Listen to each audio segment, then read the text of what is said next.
Hey, what's up, everybody? Welcome back to Midwest Whitetail After Hours, presented to you by Hoyt Archery. It's been a while since we've last met, guys. We're a little late to the show, but we're here nevertheless. Let's real quick start out with you guys introducing yourself. Let's start in at least my top left corner with Caleb. Why don't you introduce yourself, because you guys, there's a couple of you that are new to the show. At least I think you're new to the show from last year. I'm not sure, but anyway, regardless, why don't you all just say hello real quick. Hey guys, Caleb. I live in Iowa. What else do I need to say for you, Jason? I don't really know.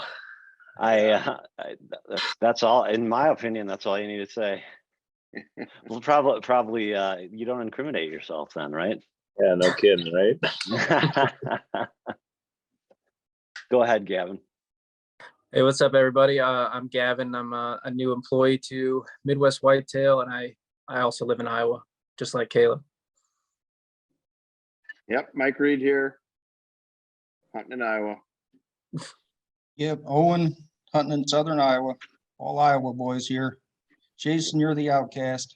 I am. Right. I'm Jason Science, your host, or I guess that's what they call it. Anyway, yeah, I hunt in Wisconsin. Well, let's kick this thing off, and why doesn't whoever wants to start out and tell us what they've been seeing, what things are like, and maybe what tactics you're employing. Caleb, what do you think, buddy? I know you had a pretty good evening. Why don't you start it out? Gosh, guys, you can call it good, but almost depressing. Gosh, with the past week, I've been hunting with Lee, filming Lee, but finally got some time to go out myself. And it's warmer weather right now, and from the past, I thought I might as well focus on pinch points in the timber where everything comes together. I thought that'd probably be my best bet, somewhere in the timber, and that's what I picked today. And this morning I actually filmed my top deer, call him Hog Jr. He was off in the bean field, and went probably a couple hundred yards away and went into the sanctuary part of the timber. And eventually, just to lay it out for you guys, I was sitting in the stand. It was about 4 o'clock, like you, Mike. I wanted to sit all day, but I was wanting to move the stand, and I got back in probably around 1. And with it being 75 degrees, the last deer that I expected to be walking under my stand at 4 o'clock was Hog Jr. But sure enough, I was self-filming today and was doing a pan, and I heard leaves crunching behind me. So I took a turn back, and sure enough, that deer was walking to me. It was about 40 yards away when I turned. So I had to slowly get up, get the camera on him. About this time, he's 20 yards away, and just the most beautiful lighting ever. I tried getting the camera on him, thought I was in focus. Well, got it in focus, punch record, and he worked that scrape probably for about 2 minutes at 20 yards, and couldn't grab my bow. Finally grabbed the bow after about a minute and a half, and got drawn back, looked at the camera, and what do you know it, I double punch record. And as soon as I looked back at the deer, he got out of frame, so I had to let the bow down, got out to 30 yards, and I got back on him with the camera, and he walked off into the distance, never to be seen again for the rest of the night, unfortunately. But Camera saves another one. yeah, it's actually kind of funny. The same exact thing happened last year with this deer. So unfortunate circumstances. He lives to see another day. That's a rough one. Did he have any clue you were there at all? Never had a clue, to be honest. And I was looking through the footage from last year. I called at that deer last year, and he didn't even acknowledge me. And once he got off in the distance, I had real good cover. I waited till he couldn't pinpoint where that sound was coming from. He couldn't see me in the tree. I could just see his body. So I snort wheezed at him to try and get him to come back in, because I had a perfect wind.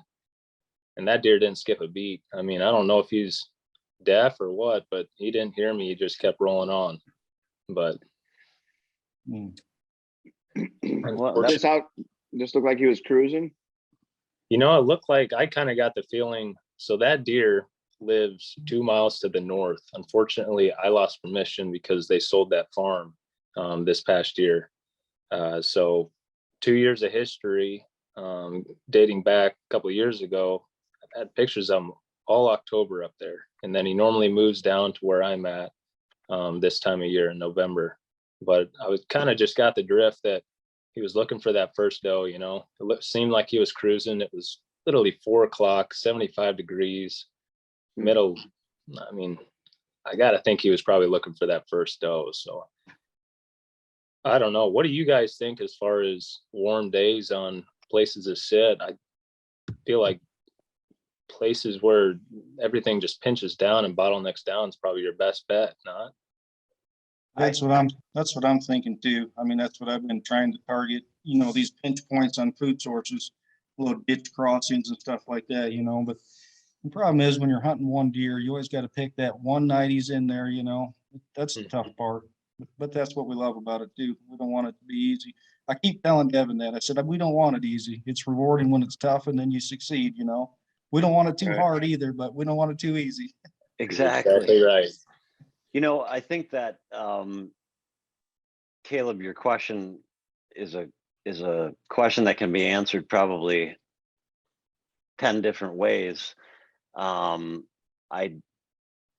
made the mistake way too many times of saying, you know, it's warm out or whatever. I'm just not gonna sit or I'm, you know, overthinking it or something like that. And I think, you know, regardless of where you're at, you can make an informed decision, certainly. But the key is to be out there, which is why I didn't say anything about you guys, Owen and Mike. You guys remember Gumby from last year, right?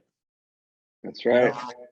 Yeah. So I couldn't go out, and one of the guys that leases with me, his kid wanted to go, and they asked, you know, he asked me. We were talking about where to sit, and we've got a 10-acre cornfield that we leave unpicked on one part of the farm. And here, actually, I'll share my screen with you since I've got it ready, and I'll show you what Gumby looks like. There's Ah, Sam Stevenson with Gumby. You know, his dad called, and he's my lease partner in this lease, and he's like, well, what do you want me to do if Gumby shows up? I'm like, well, you got to shoot the deer, right? And later that night he called me, and I just said, you're really? Yeah. How Well, he old didn't. is Gumby now?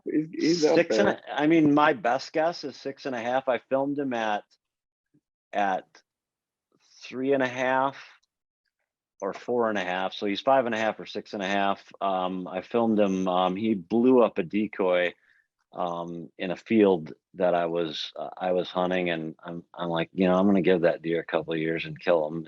And last year I started hunting him, and this year I was hunting him sparingly, just waiting for him to show back up consistently like he'd done in the past, you know, early in the season. But he just didn't do that this year. Maybe he got smarter or whatever the case may be, but nevertheless, he read the script that night. This coming Sunday, it'll be 3 weeks or 2 weeks. And he put the hurt on him. So I'm super happy for him. I mean, you know, to be out there as a young man like that and have kids involved in our sport and harvest an animal like that. Obviously, that's going to be a long time before he tops that deer. But congratulations to Sam. Yeah, that's awesome. Yeah, It's no doubt. been a crazy year for us on that lease. Unfortunately, the guy that started it or owned the property started doing some quality deer management back in '92, and you know, got a dozer, made some food plots and things like that really they weren't doing back then. And we just turned it into a beautiful property. There's 220 acres on one side of the road that Chad owns. I think there's 180 that we lease on the other side of the road.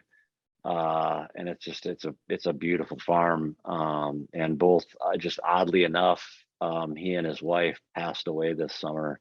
So it's been kind of a bummer to hunt out there, but it's been like I said, it's been an odd year. So do you have another target picked out for the rest of the season? Yeah, whatever walks by that's big enough. Yeah.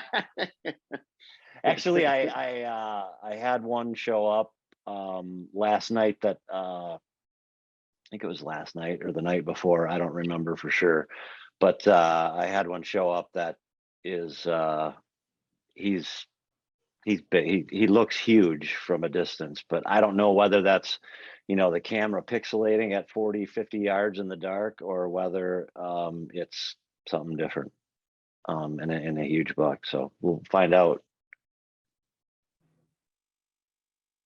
Are you guys seeing much for rut activity up there? Other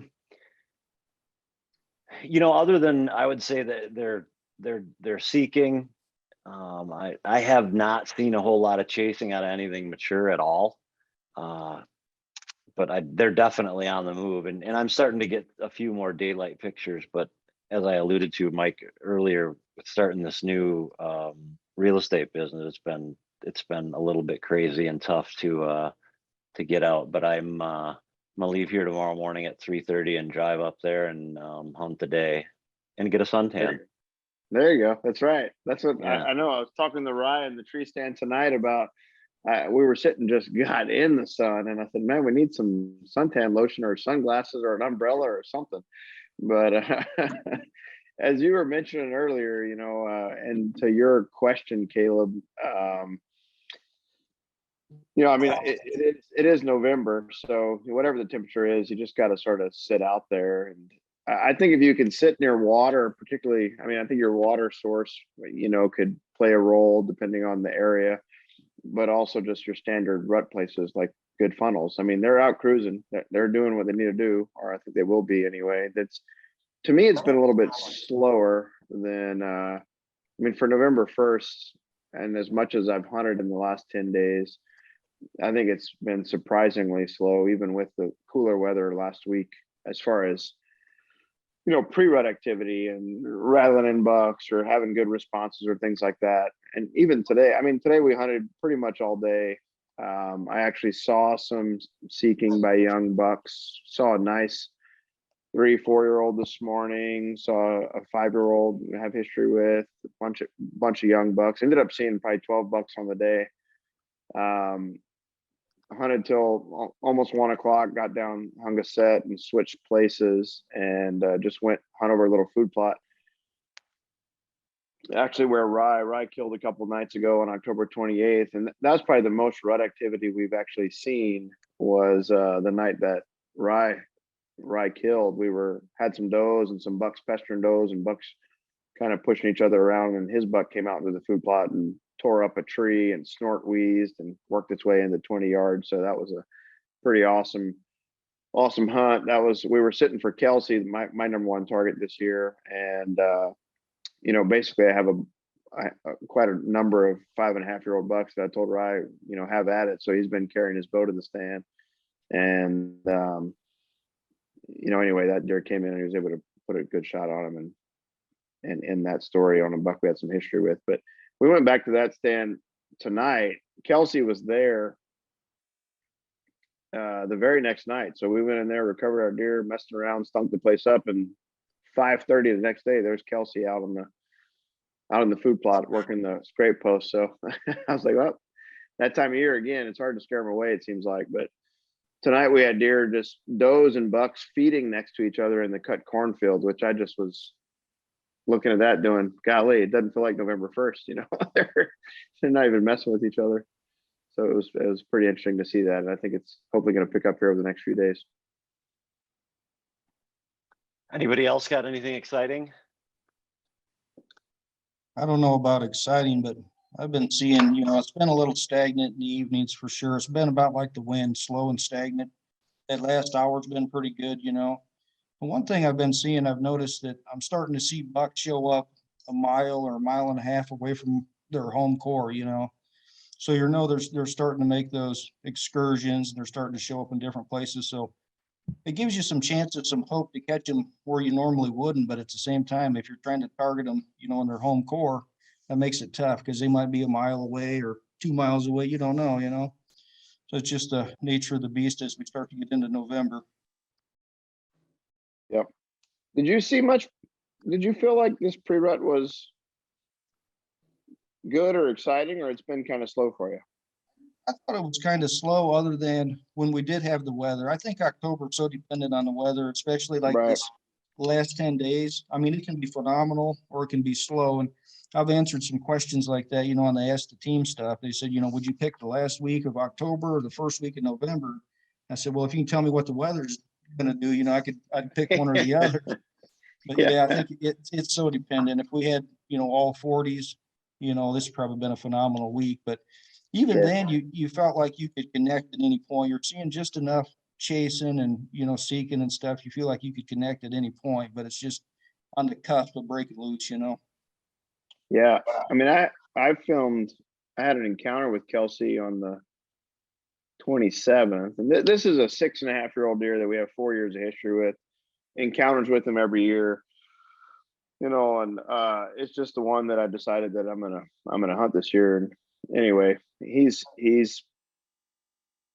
all late summer, fall. He's been covering the entire property. The property is almost 600 acres. So I got cameras on the edges. He's leaving the property, so kind of running all over the place. But lately, he's been on like 3 cameras. He's just really the last sort of 10 days really keyed in on one section. And so I'm like, well, as long as I'm getting him over here, I'm just going to stay over here. And there's a ton of does in that area, so I think that's kind of what's keeping him there. But a few days ago, saw him in the morning with a group of does, and actually he was probably 180 yards off in the timber. And I rattled to him when I saw him walking away, and he came to the 45 yards. Just didn't quite happen, but he responded, and I was like, oh, it's nice to see you. He's one of the few bucks that I've actually rattled to the tree this year. And some years, when they're really feeling it, it seems like every time you rattle, you got at least young bucks run to the tree. Haven't seen much of that this year. What That's some Man, great. going off of what Mike said, looking at this past week with Lee, it was dead calm. I mean, no wind whatsoever, and we were sitting looking over a lot of territory, a lot of ground, and Lee picked up the horns and rattled many times at deer this year or this past week, and we got 0 responses. I'm talking not even a little buck came in. And I thought that was really weird, especially for this time of deer. I mean, not to even have a little spike or a 2 or 3-year-old come into the horns. I mean, that's a little off compared to what I've seen in past years, but the calling has not been great so far. I haven't heard of anyone having a whole lot of luck calling, whether it be grunting, rattling, whatever. I actually grunted at a pretty good 8-pointer on Sunday night, and he had 0 interest whatsoever in that. And he honestly had 0 interest in any deer that were around him. That was Sunday night. Of course, we all know that can change in a moment, but that was my experience, at least Sunday night. Gavin, So you're awful quiet over there, Gavin. What you up to?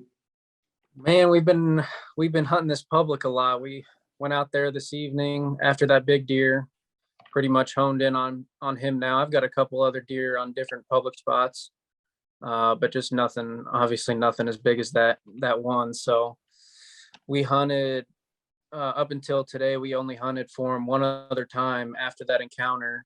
Actually got skunked that night, which was great. And then tonight we were off to a pretty slow start, and then had a couple fawns work through. It seems like I'm noticing the fawns are by themselves So I'm guessing that means those does are kind of kicking them out and starting to get ready to be receptive.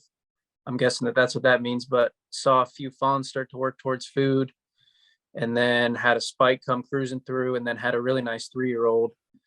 He came to the base of our tree. Actually, it was right at last light. Nick got some good footage of him.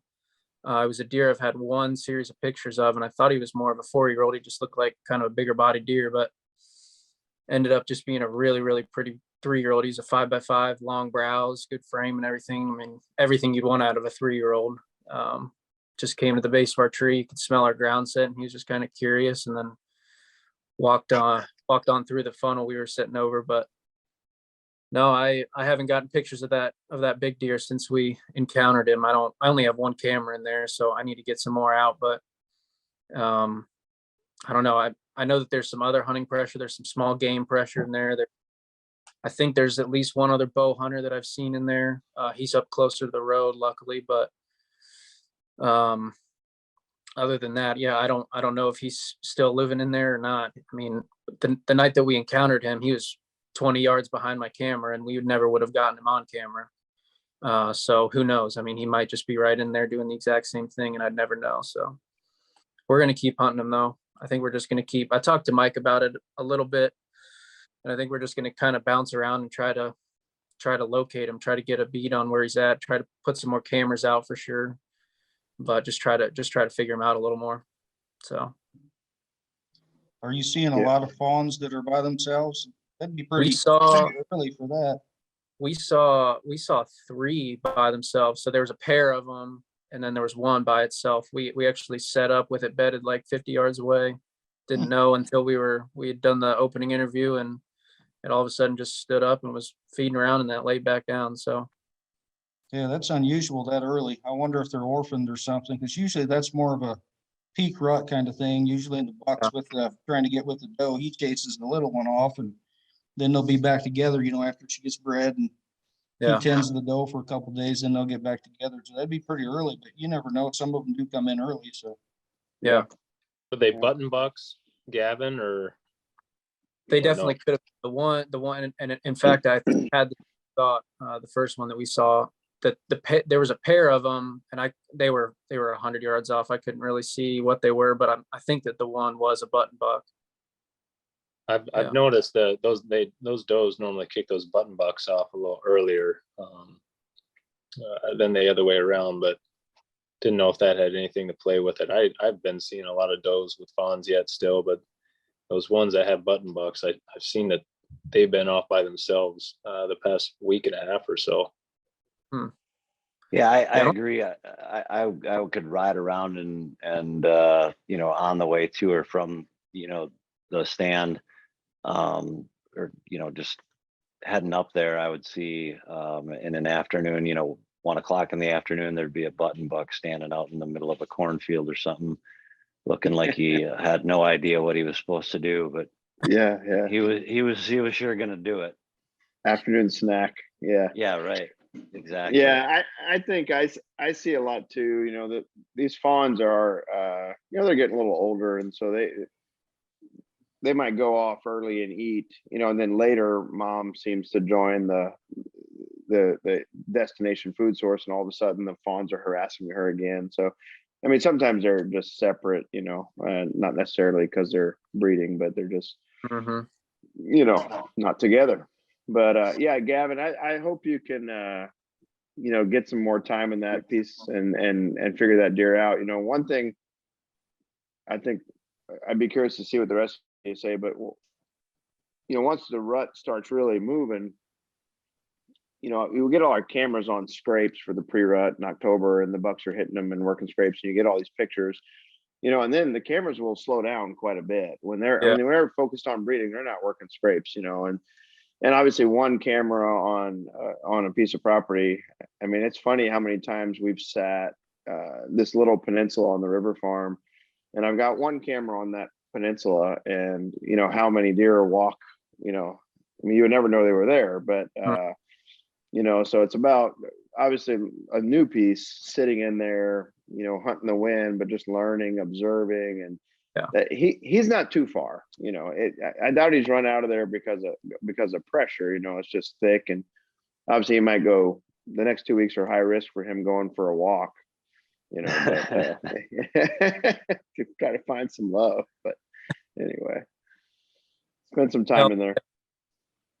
I think we have a pretty good plan. I think just between talking to you about it and everything, and talking to some other people as well. Yeah, I think we're just going to keep bouncing around.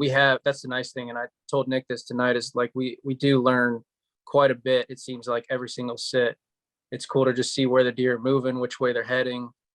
It just based on predictions, you can kind of, it's almost like running experiments. You predict which way they're going to move, which way you might see them, and then you kind of just see what happens. And it's kind of cool to just figure out a new piece from that perspective. So I've enjoyed. I've never hunted a deer this big before, but I mean, by far. So it's fun to just have that in the back of your mind, but it's also fun to just hunt a new piece, brand new, and just kind of dedicate some time to it. So have you been able to find anything you would consider to be just an awesome funnel, Gavin, or just there isn't such a thing right there? Yeah, in fact, that's where we were sitting over tonight. So basically, it was the edge of a field, and then we were in the timber, facing into the timber. Obviously, we could see the field behind us, so we could see a bunch in that area. But on the other side, out in front of us, about 60 yards away, there's like an old duck pond. It's dried up just because we haven't gotten much rain this year, but it has a levee that goes on the side of it and whatever, and it kind of pinches them. I mean, there's just a 50 to 60 yard strip of timber right there that's easy for them to walk and stuff, and it's in between bedding areas and everything. So, I mean, in theory, it's an awesome funnel, just from the fact that almost everything's inside a bow range. We only had a couple deer do what they were supposed to do as far as go through the funnel until last light. We could hear, or after dark, as we were climbing down, we heard a bunch of deer start moving through there.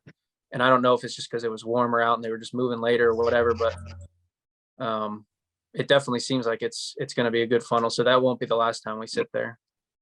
Yeah, no doubt. I bet you that's the spot you kill him. I'm going to call it mid-morning. If that's a good connector, mid-morning. Yeah.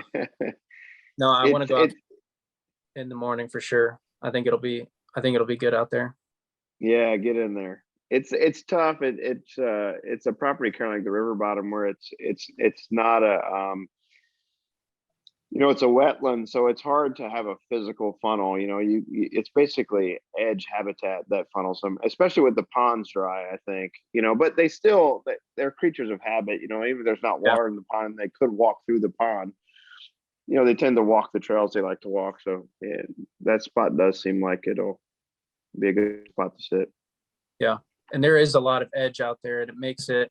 You can just see them there where we were sitting. There's kind of along the edge of the field, there's just a wall of willows essentially, and it makes it, there's a couple trails going through them in certain spots, but it makes it hard. But where we were at, there was just a little opening in the willows. There were still some shorter ones and stuff, but a lot more open than basically the rest of the tree line.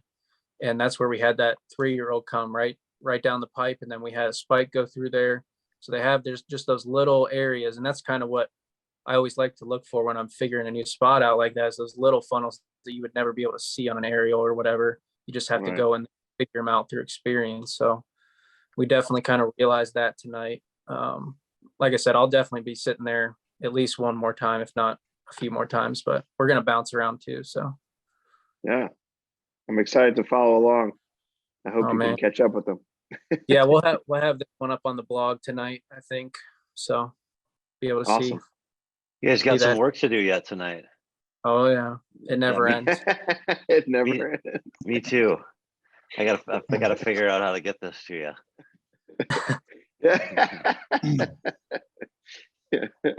Anybody have anything else exciting? Well, I'm just curious what Owen. We got south winds till November 9th. Owen, is what it looks like. Have you looked at that? I haven't seen it that far out. Yeah, I didn't know that. I knew what tomorrow was. That's as far as I saw. Yeah, you don't want to cry too much. I'm looking at that doing, oh my goodness.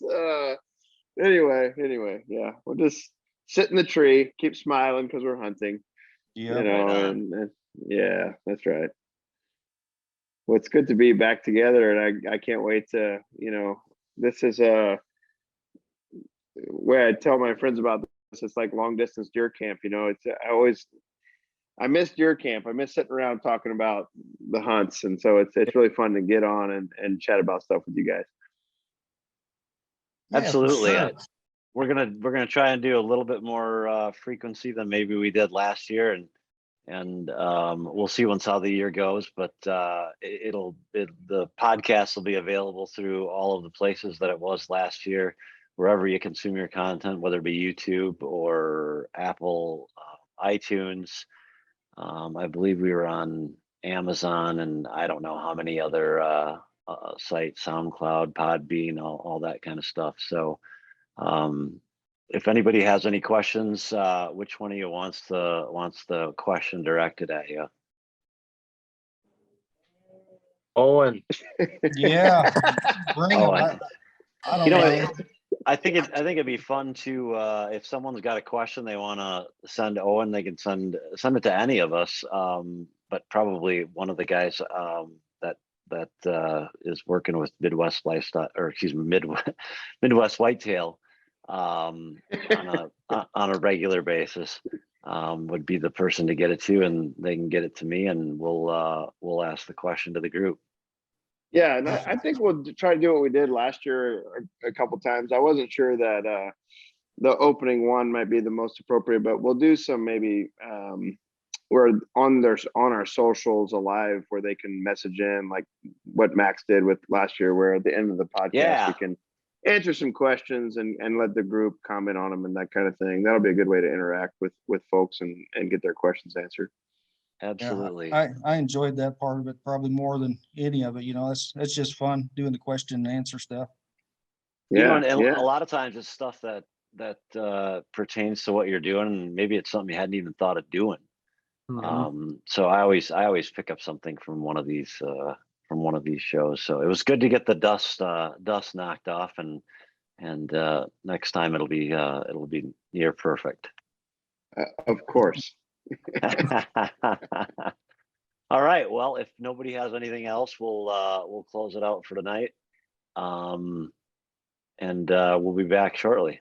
Sound good, guys? Yes, Sounds great. sir. All right. Good well, luck to everybody. Yeah. Be safe and shoot a big one. Yeah. All right. We're out.